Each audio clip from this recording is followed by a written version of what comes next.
Hello guys, welcome back to our channel. Are you guys facing issues to create an account on TradingView?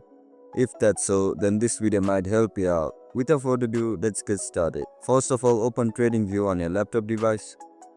Once you open the TradingView, now look at the top left corner of your screen where you can see the menu bar. Tap on it. Now tap on sign in. If you don't have an account, then just simply click on sign up.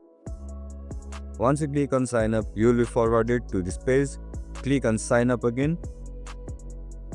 After you click on sign up, you can sign up using a Google account or Facebook or Twitter.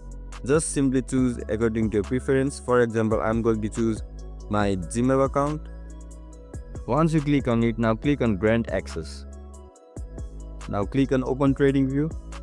And that's it guys, that's how we're gonna sign up in TradingView. If you guys found this video helpful, don't forget to like, share and subscribe to our channel. See you in the next one. Bye bye.